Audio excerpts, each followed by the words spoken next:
To the UN CEFACT Global Trust Registry project. We are recording this meeting. There'll be minutes generated and a transcript, and chat should be recorded as well. I noticed yesterday evening my time's chat messages don't seem to be kept, so I'm not quite sure where they went to. I'll see if I can dig those up. This project is a UN CEFACT project. That means there are sort of codes of conduct and rules about IPR, which you're probably all familiar with, but for the sake of clarity, work that we do on these projects becomes a sort of royalty-free open source kind of contribution. And that's one of the sort of expectations of contributors and of the project outcome itself. There's a couple of links on this slide that have all the details about the codes of conduct and IPR. This is the agenda for today, so a few minutes, if we needed to, of introductions, and then a recap on what was 2 weeks ago meeting. I'll give you a bit of a recap about last night as well when we get there, before we get into the sort of guts of today's discussion, which is around the pilots and how we're approaching them in terms of what we want to do and how we think we might achieve that. So 2 weeks ago, we were talking about some details around the digital identity anchor. And what had happened in the sort of time before those meetings was that Alina Nicagales, my very capable co-lead from the Spanish registrar, had been thinking about the legal meaning of a digital identity anchor. She's a lawyer by training, and she looks after the land asset registry for Spain and is a representative for Spain on various UN boards. But her interest was, if we issue as a registrar a digital identity anchor, and then it is used by the person who's received it in a trade transaction presented to others, and others may rely upon it to do something else, what does this mean in law? And that's a question, I guess, that for many of us we don't normally go to. Angels fear to tread or something, but she's gone there in some detail and worked out quite a lot of thoughts around what that might mean.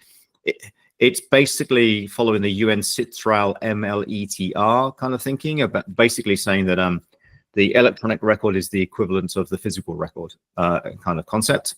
And she's putting bounds around the liabilities and the guarantees, I suppose, that are associated with any such issuance. So that it is what it is, and it's not more than it is the kind of layman's gist of it. There's a bunch of thinking you can look into sort of about that. Along that way, we found it useful to think about 3 levels of information that an authoritative registrar might release. And this is probably consistent with what you've already got in IRA as well, Daryl. The 3 would be that a registrar, an authoritative registrar, has absolute responsibility and liability and whatever for whatever they've created, what they decide. If they register an organization and they give that organization an identifier, that's their responsibility. They need to follow their laws, follow their processes, decide if they wish to do so, and it's up to them what that identifier looks like and everything else. They're in control of that data. So that's the kind of first level of data, a sort of assurance, if you like. Things they create, they're responsible for. In the pattern that we're expecting for a DIA, a recipient of an identifier, so an organization that is registered, might then say, we'd like you to acknowledge or look at these, say, DIDs that we wish you to use in our terminology, decentralized identifiers that we want to associate with our identifier when we're doing trade and doing other things. At that point, the registration authority could check these DIDs, make sure that they do in fact are under the control of the subject or the organization that's applying for this, do some other checks so they can check some data. So this is data that's supplied to them, but they've checked and found to be true to the extent they can check it.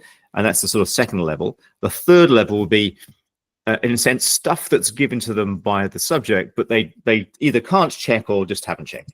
So if I make a sort of joke example, it would be as if I'm declaring my nickname to be something, and really the party that's receiving that doesn't really care whether it's my nickname or not. It's just something I've said, and okay, they'll include it in the bundle, but it's not checked, it's not verified. John, you're not supposed to pick your own nickname, though. I know, I use that example very deliberately. You're absolutely right. You're not supposed to check your own nickname. It's not up to me to decide what my nickname is. I mean, that was the part of part of the discussion. There's a lot of other things on economic life cycles, value governance, and other things. Sankeshan offered to pick up 2 pieces of work, Marcos. Actually, it's important here. You did a body of work some weeks ago now, where you looked at the original, the current markdown spec for digital identity anchor. That's in the UNTP kind of space right now. And then you put that into a Word document and you work through it. So Sankeshan and I have looked at that already. We both think there's a lot of good quality additions and suggestions you're making in that text.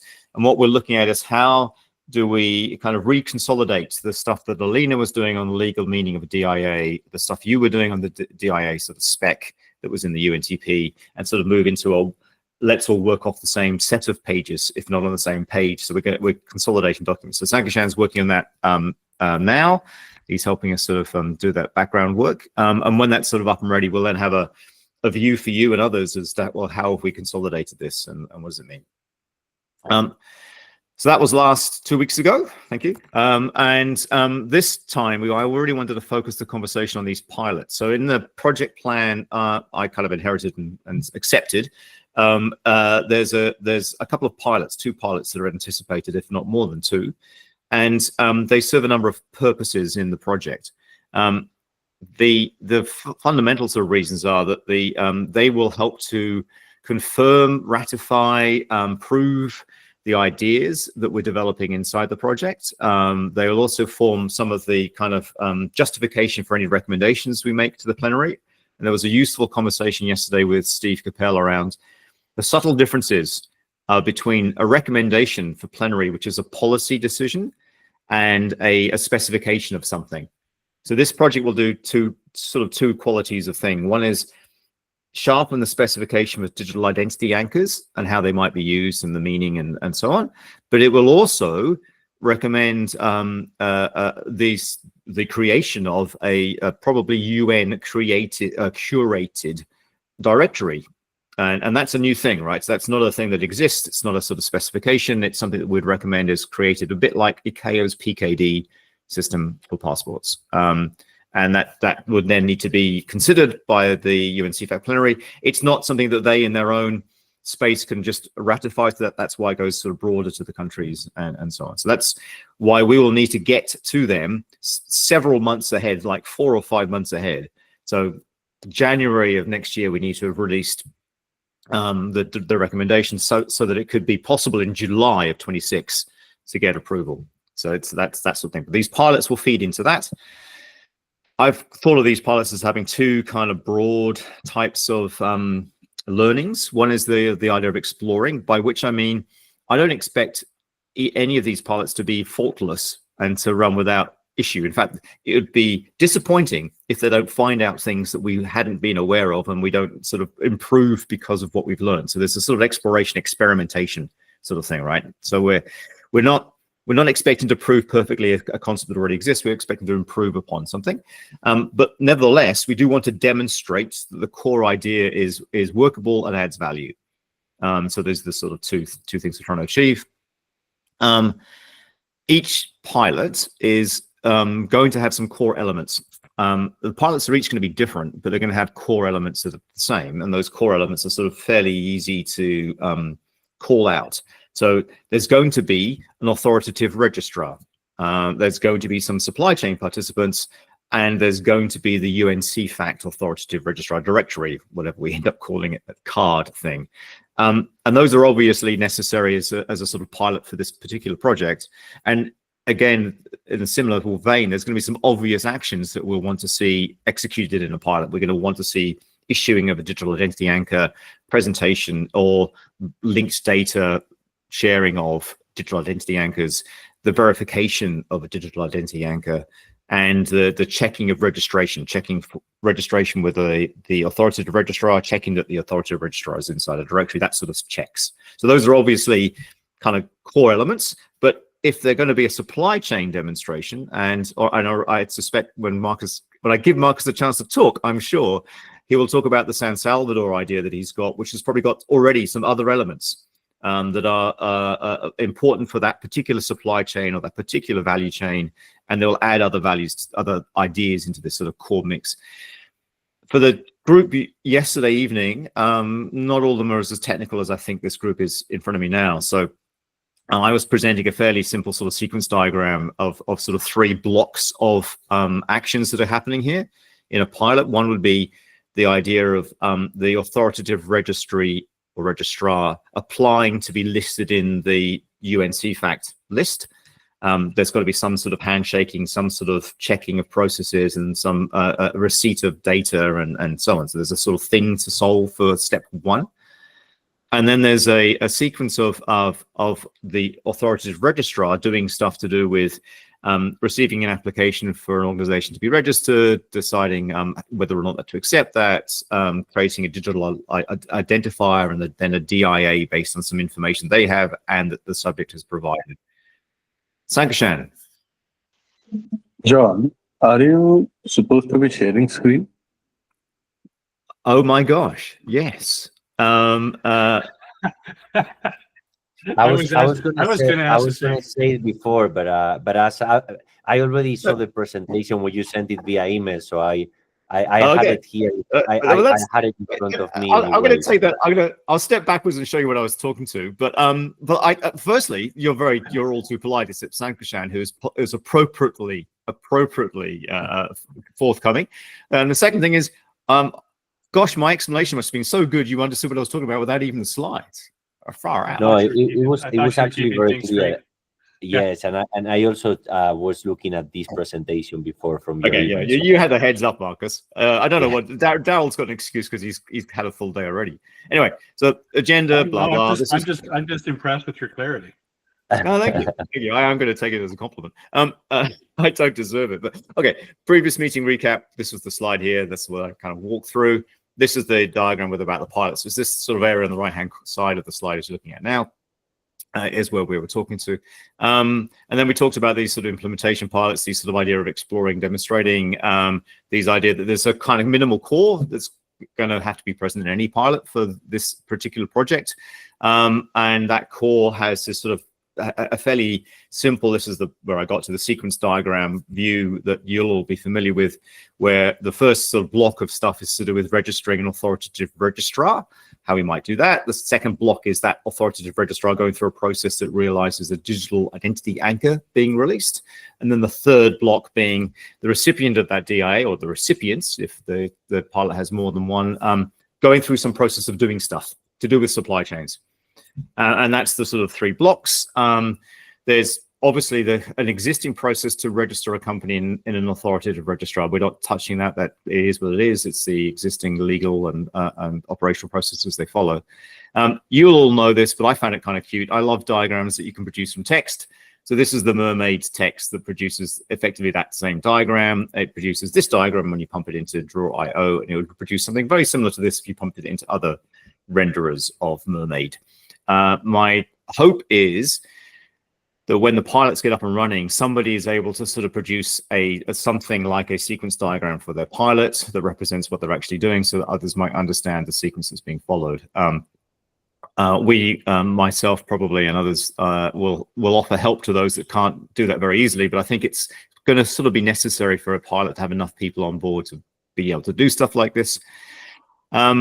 Each pilot will define their own use case. It won't be up to me or Alina or to just sort of declare this is your use case. We'd rather that the pilots themselves kind of come up with their own ideas about the use case. They will almost inevitably want to bring in other factors. And there are other factors we can bring in from the UNTP sort of library of credentials and artifacts that they've already anticipated for supply chains. And for all of those, the good news is that there's a whole suite of software and specifications available to lean on to create these sort of artifacts. So all of this stuff is on now their GitLab, who was GitHub, the GitLab environment, UNICC GitLab environment, and you can download it, and there are working spaces to play with and support available to sort of build things. So things like a digital conformancy credential, facility record, and maybe other factors like invoices and so on. It could be part of the sort of exchange pattern that the use case demonstrates. What we really want to get to, and this is actually the main reason I wanted to start this conversation now, and it will go on for a while, is the pilots have to have a benefit. The whole project has to have a benefit, right? Why are we doing this if it doesn't help something and help some people, some organizations, and so on? So what I really want to make sure we've nailed is that for each pilot, there's a well understood set of beneficiaries and benefits for those beneficiaries. So the kind of beneficiaries might be authoritative registrars. What we need to encourage them to participate. Before I switched on the recording, we were talking about encouraging countries who are already interested, like India, to think about what's in it for them. What's in it for their authoritative registrars to be part of it. I think we have some good expected answers to those questions, but it's so much more powerful if the registrar themselves says this is the benefit we see. So much more authentic. So there's going to be peak body group, industry groups, representatives. That will almost be necessary that each of these pilots has a somebody from industry, somebody from a peak body, because that's obviously why trade exists. There's that kind of thing. Welcome, Drummond. You haven't missed too much because I didn't have the slide showing before we started at this point, but we'll progress from here.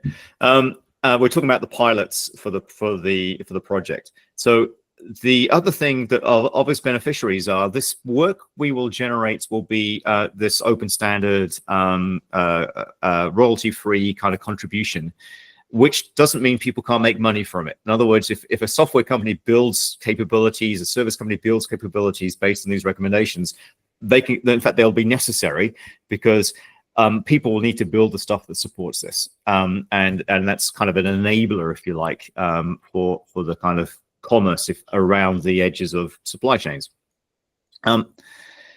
There are going to be some kind of constraints and recommendations, and this is, I don't know how visible it is on your screens, but this is may look like a long list, but it's a list I drew up during this week. It's open for discussion, but the kind of principles that I'm putting forward here are ideas about pilots will have to be self-sustaining to the degree possible. There isn't sort of funding being provided by UN CEFACT for pilots. It's not like EIDAS and large-scale pilots and whatever. We don't have those funds. So the pilot will have to be self-funding. It'll have to sort of run itself. Both Alina and I and others that may wish to help pilots will, I'm sure, reach out and ask how they're doing and provide the support we can. I can, through the UNICC GitLab space, give space for pilots to advertise, and I'll actually be keen to advertise pilots because it helps me too for the project to have pilots that are going well and to advertise their presence. So, there'll be a bit of sort of synergetic kind of support for pilots, and the other sort of things are the bottom one. Let's do this to the bottom for the heck of it. Nobody should be risking something with this pilot, as far as we're concerned. We're not suggesting you pull your operational systems into the pilot. It would be better if you had some sort of safe playpen in which you wish to do things. Then I went last night, my time, 17 hours ago, to a kind of working group discussion. And at this point, Sankeshan was on the call yesterday. I had to repeat the phrase of being hoisted by my own petard, because it turned out that I hadn't anticipated some of these forms to behave the way certain people got them to perform. But I think they now would work, right? So if I'll click and show you the kind of thing that happens. So if I were to click on, say, benefits, because it's probably the most interesting one, even if it's the last presented. Because I've logged into this particular browser you're looking at, it comes up with me being John at Suzuda Digital. Any person that isn't logged in as a Gmail account or something else won't see that. And then what it lets you basically do is step through a process and say, okay, so give us your initials or something so that we can kind of call back to you or know who you are. I'm kind of a fan, as everybody on this call knows, of appropriate anonymity. I don't need to know full details, but just something that lets us link it back. And then this is a point of discussion last night. I'm asking for your perspective as the idea generator. And the reason I'm asking for that is my suggestion is, if the authoritative registrar, so if the registrar of Spain says the benefits to us are this, that's a more powerful statement than me saying the benefits to the Spanish registrar are this, because I'm a consultant, I make things up. With good intent and hopefully good information. But if they were to say this is the benefit, then it's more important. If the software systems implementer says this is the benefit we see for us, that becomes more important. So that's why that sort of second question was there. And then it gets into the sort of idea about what's the benefit description, who are the beneficiaries, and these are made into multiple check buttons so that you can have more than one beneficiary. And what kind of benefit might you be thinking of? And if this list isn't sufficient, then add some others. What sort of impact do you think it has? And that's a very, very coarse, subjective, kind of qualitative, whatever you want to call it, scale. It's just a sort of, do you think this is big or small? Given the nature of these things, I hardly think anyone's going to give us a benefit that has a small impact. That would be odd. So they're going to say they're going to be large. And this last one had some discussion about how long it might take. So the frame of mind for this is, imagine we've built this system and it exists. How long would it be before benefits might be realized by participants? What sort of time frame is this going to? But for most of us who are familiar with projects and deliverable items and so on, it's not until you finish the work that the benefit might be realized. It isn't realized by having finished the work. It tends to take a bit of time. And then you submit and off you go. So I'll go back to the deck and show you what we do have. Is we've got a few entries already. So what's happening with these forms is that they do the normal thing and capture them and put them into a spreadsheet. And on the slide, I'm echoing the spreadsheet content. These are the benefits ideas. So there's a few ideas about benefits. Marcos, is that isn't yours in the third row, is it?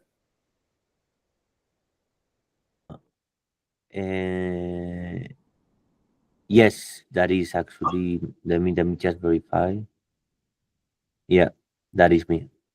Okay, cool. Okay, I might put in Marcus there as the name of the person who wrote it.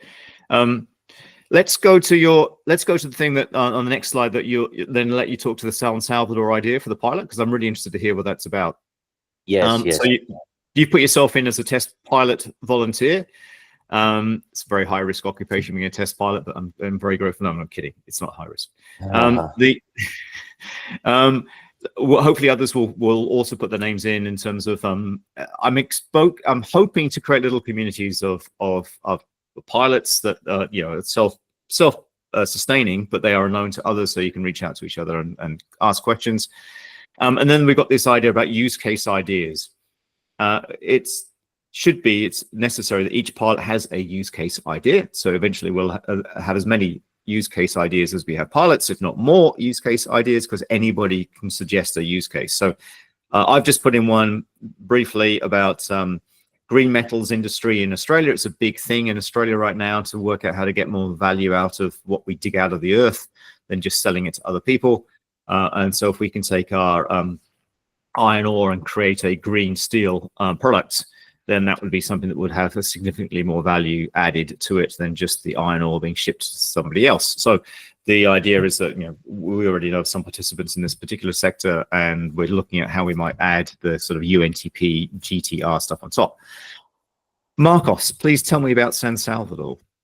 Yeah, absolutely. So first, here I think I put my name correctly, but in the other one, I think I put the name of like the idea instead of my name. So what I would like to bring to this testing is the following. So right now we are implementing the digital identity schemes in 3 countries in Latin America, working directly with the government. Okay, and we are doing all this following the DID standard for the issuers and verifiers, and obviously we are very interested in incorporating the recommendations that come out of this working group for the trusted list. So I know that in the framework for the pilots, there's always this idea about the supply chain, and I know the focus of this is primarily supply chain. So if that's the case and these pilots do not qualify, it's totally fine, just let me know. But I have always insisted that I think this framework for a global trusted list could also be very, very beneficiary for other use cases where there's not a supply chain, but there's other value chains.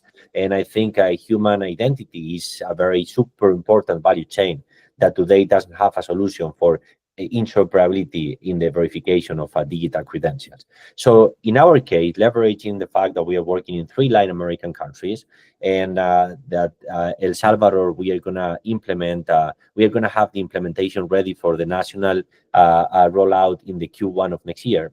we would love to bring this as a use case. So in our case, the registrar would be the civil registry of El Salvador. That is the entity with the mandate of issuing the IDs of the Salvadorians. And then we would incorporate verifiers, like an ecosystem of verifiers that are, trusting these IDs, also as part of the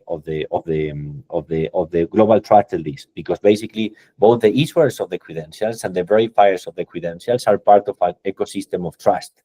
So that is what we would like to bring to this workforce, if that is something that is approved, even though there is not, again, supply chain but value chain. Well, you probably know I'm deeply fascinated in that whole topic, right? So the constraint to be supply chain isn't one that I do, because I only like supply chains. I think human identity is so fundamentally important.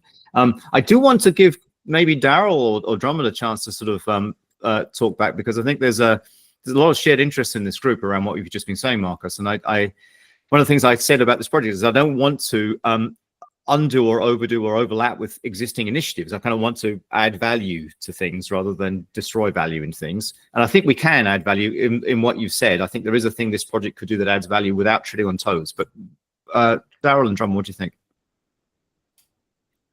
I mean, one of our key things was two hats I'm wearing. One is executive director for IRA.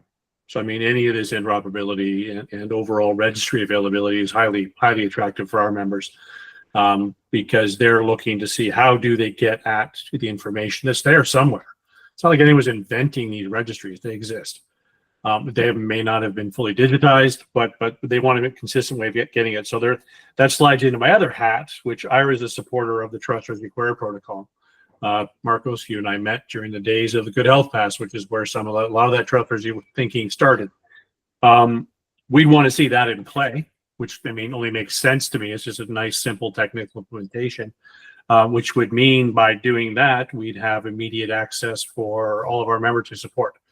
On a personal level, I can certainly lean on John Jordan and stuff to push for the BC Gov, my home province, to have them participate. So, Drummond, what would you add? Well, as Daryl knows well, First Person Project needs personhood credential issuers, all of whom have to be in trust registries that are authoritative or considered authoritative by First Person Network. So we're all in, of course. First Person Network is way more important than any UN network. I mean, that's just for, governments and other stuff like that. And we're about people. Yeah.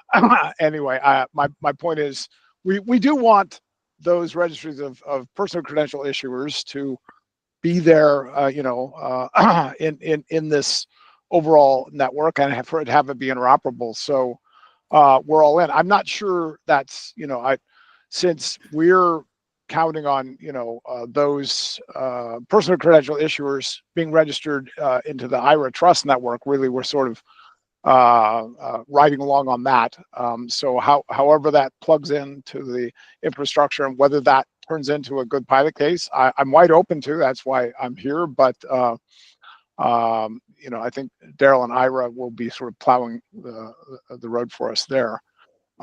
Is that helpful, John? Is there anything else you'd be looking for? Yeah, no, I think that is. I'm just going to share the link to this deck, because that's Marcus. Yes, what do you want to reply? Yes. So if I understood well, Daryl and Ramon, and by the way, hi Ramon, good to see you. So you are in the First Person Credentials project. You are also working on a trust registry for issuers. Is that what I got right? Because if that's it, I love to know more about it and see how we can work with that. Absolutely. So Marcos, we're preparing a white paper that we want to publish by the 15th or 16th of the month. And I'm putting Daryl on the hook because IRA is also wanting to put out a paper. So we're very clear about the relationship of the First Person Project and our need for trust registries with what IRA is doing, the IRA Trust Network. But absolutely, we'll be very unfortunately, it's a pretty long read. It's almost 80 pages, the whole thing together. But we're very explicit about, there's a whole section in there about the trust registry component, because for personhood credentials, I'll put the link in. We didn't invent that. There's a whole paper on that, came out a year ago in August. And we're saying, hey, we can now build a global network that doesn't use a global biometric database, where we have issuers of these personhood credentials. And I think what you're doing, and certainly any government is in a great position to do that. So it'd be fantastic to collaborate. And Daryl, I think, the whole IRA cards fits in there as well. So it's great stuff, right? And I think there's a way that we can add value without overstepping or doing anything wrong in this project. You're right, Marcus. This project is framed around supply chains. One of the already we've had responses from the Australian government, who and the ASIC. ASIC is the Australian Registrar for Organisations, and they've been very busy on what they're calling director ID. So, as is the case with pretty well all legal recognitions of organisations or companies, there is a need to recognise who are the authoritative officers for this organization. That's something that GLIFE has already got in its VLI structures and so on. And it's pretty well established in most of the legal frameworks. So inevitably, we do become interested in people in supply chains at some point. And we've been deliberately ignoring that level of detail to some extent, even knowing it's going to have to be part of the discussion at some level of sort of correspondence and transactions and so on. So my personal ambition has been not to get distracted, I suppose, by the very important, essential human interest around identity, and focus on this piece here. But I don't think necessarily including what you want to do will distract us. What I think the value is that we add is this idea. It's who says a country is a country? Well, that tends to be the UN. Right. Generally speaking, it's a sort of the place where countries get recognized as countries.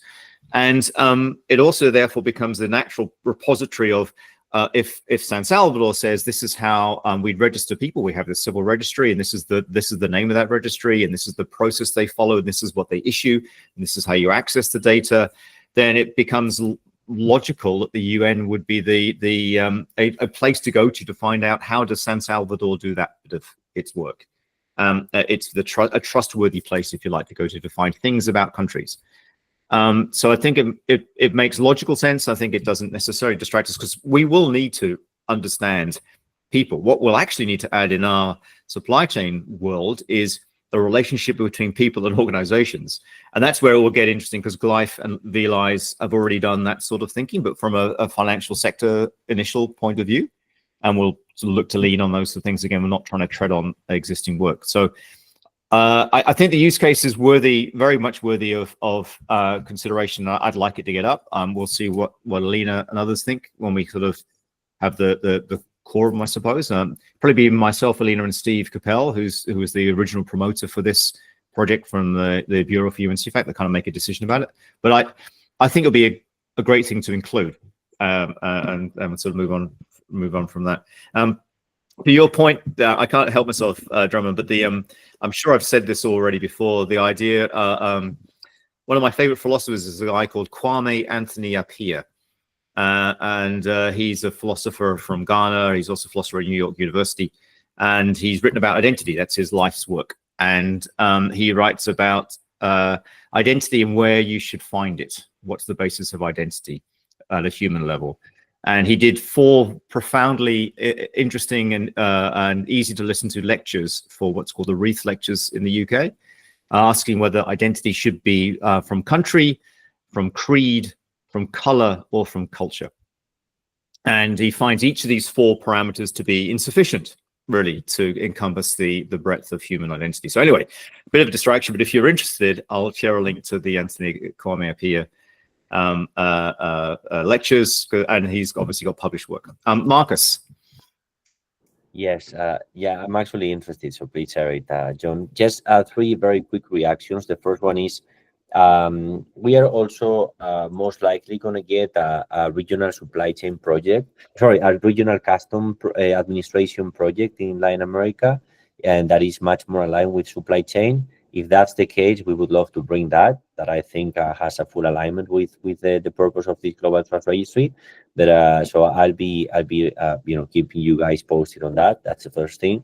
Second thing is, I totally understand that digital identity is not the focus here. So if at some point this serves as any distraction, John, feel fully comfortable just letting me know. I will be I wouldn't feel any bad about taking the use case out. I just want to propose things that can add value. And the third reaction, and this is the last one, is the reason why I bring this is because I genuinely believe that creating global trust registries is something very complex, and creating global trust registries that follow different frameworks is even more difficult. So if some standard comes out and all the key actors and people that know about this really contribute to it, I think that can really be reused for other things, like for multiple use cases, not just one. That is why I believe that this could be of value. If we get one well done, maybe we can just reuse that for different kind of industries, and we can just adapt it because it's about the framework, what matters, right? So this is why I keep insisting on this, but I totally understand if at some point the focus wants to be just exclusively on supply chain. Fully understand. Yeah, well, I'm in a sense, I'm hopeful that we can do an in the sense we include it and work with it, and it adds value for you and us.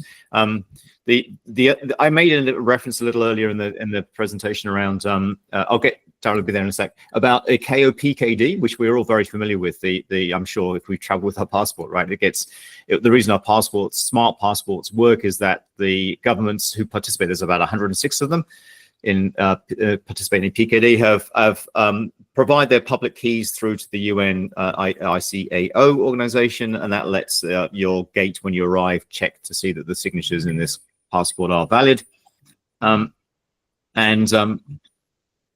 Sorry, you see that decline of ball that's coming through. That sort of model, though, is somewhat adjacent to identity, right? But what's interesting about that is that only works for people with passports, and not everybody has a passport, and nor necessarily should they. And it's an interesting question about whether there's already been lots of discussion around people have a right to an identity, and that's actually, generally speaking, a human right recognized by the UN.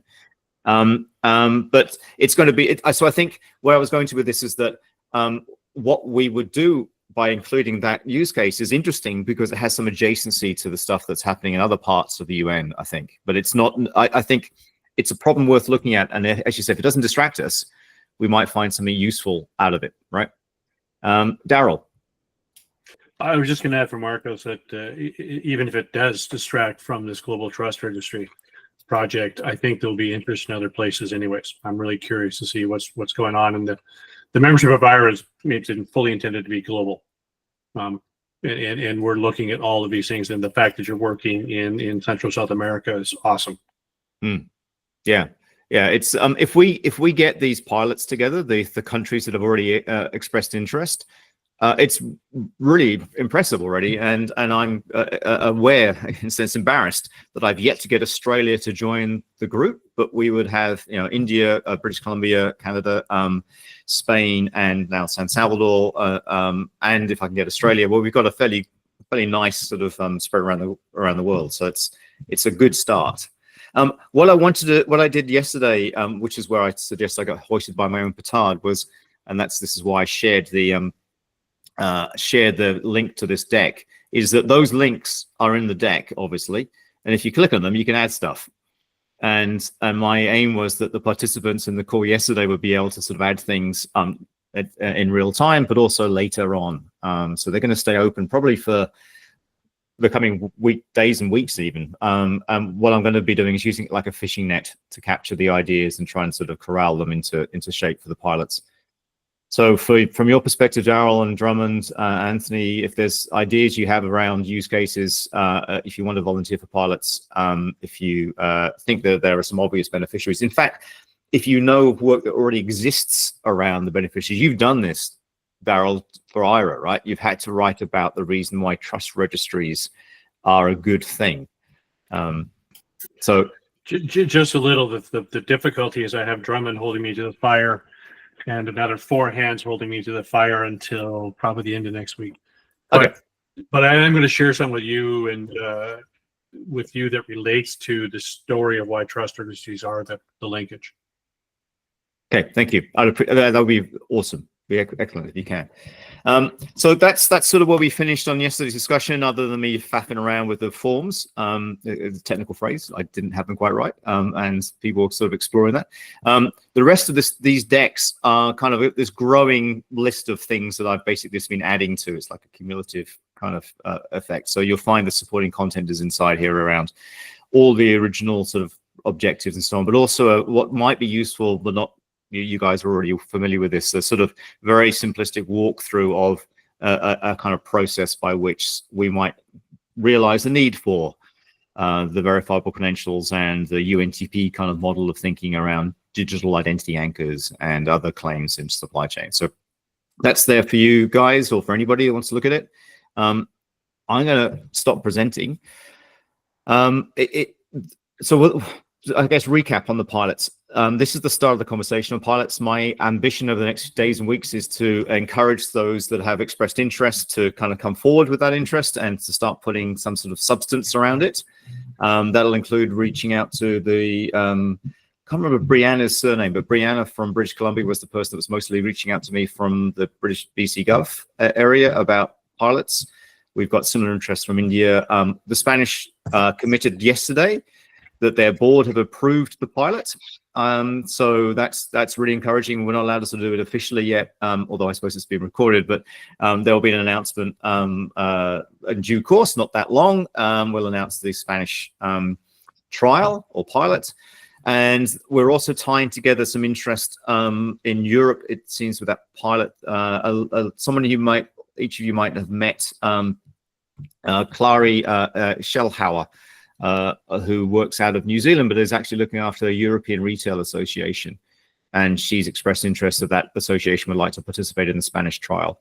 And they'll be looking at land asset registries because of interest in the origin of products. And we'll reach easy examples of European interest in the origin of projects in terms of place.